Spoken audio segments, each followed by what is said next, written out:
everybody, my name is Danielle Wininger, and welcome to today's Tustin Talk. For today's Tustin Talk, I wanted to bring up a topic that has been really close to me recently. Not necessarily that I like it, but I know that it is very applicable to almost everybody who will ever watch this, and whether that's in the past or that will happen in the future, and that is disappointment.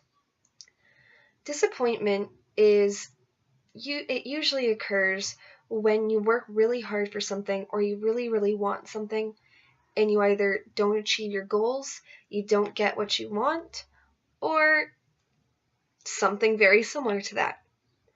And I know firsthand that it's really painful when you really think that, let's say you're going to get an award and you think that you're going to get something that you've worked really hard for, but you didn't get it, and somebody else did. Or if you studied so much for a test in a certain class that you're not necessarily the best at, but you feel really confident in, and you still do really poorly. Those are all examples of disappointment, and it doesn't really matter whether you get what you want or you don't. It's how you react to it and how you bounce back.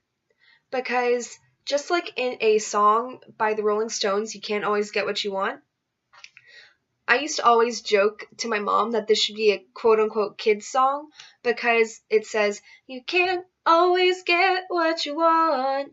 You can't always get what you want. But if you try sometimes, you just might find you get what you need.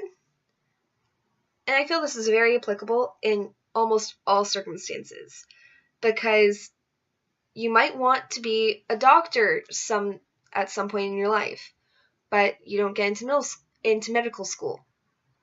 Or you might want to be a lawyer and you don't get into law school.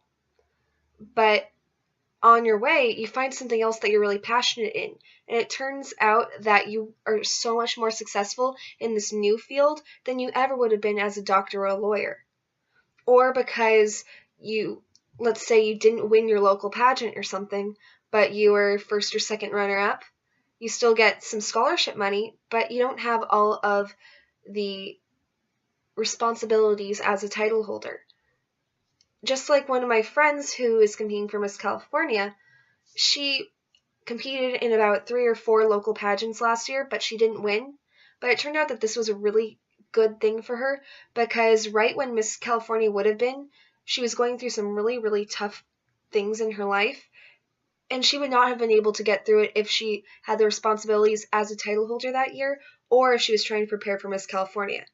So even if you want something that you've worked really hard for and you don't get it, there's always going to be a silver lining or just something that will make up for it, whether that's in the long run or that's very soon.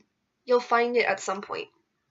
Because I've gone through a lot of disappointment in my life, but I usually just think of it as like a small bad thing rather than being so disappointed about it. It's just like a little bump in the road.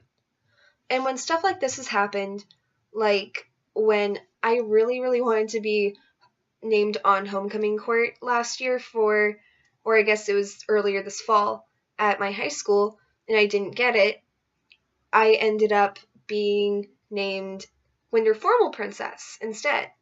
So that is another example of where you might not always get what you want, but something else good will come out of it. Or when I didn't win Winter Formal Queen, though I didn't necessarily want to be, I just liked having been nominated in general, that a month later I was named Miss Tustin. So that's another thing where you don't always get what you necessarily want, but sometimes in the long run that's the better thing or the better outcome. So if you're like me and you've recently been faced with something that is really disappointing, my advice to you is it's okay to be sad. It's okay to be disappointed. Just don't dwell on it too much, because if you do, it'll eat at you. And not only will you be disappointed, but you'll be angry and you'll blame yourself and other people and things that you just can't control, because most things in life are not in your control. So you have to just take things as they come and roll with the punches. And if something ends up disappointing you, like, let's say you're going for Miss California and you really, really, really want it, but you don't get it, who knows? Maybe there's some other opportunity out there that somebody saw you performing your talent and they thought you were amazing, so they offer you a job. And if they had wanted to and you had become Miss California instead, you wouldn't have been able to take that job. So just think about it. In the future, if there's anything that ever disappoints you, which there will be, because even when you think it's all over and done and you're at such a happy place in your life, there's going to be something that is at least a little bit bad that you're going to need to figure out how to deal with. So, like I said, my advice is you can be disappointed, you can be sad, but don't dwell on it too much, because if you do, it'll eat at you and you'll become obsessed with it and you won't be able to see the good things that have come out of it. So, thank you for listening, and I will see you next Tuesday. And look out for me on Twitter, Instagram, and basically more on my YouTube videos if you haven't already watched them. And also make sure to follow Miss America Organization and the Miss California Organization on Instagram, Facebook, Twitter, and all other forms of social media. Thank you so much for listening, and I will see you next Tuesday. Bye-bye!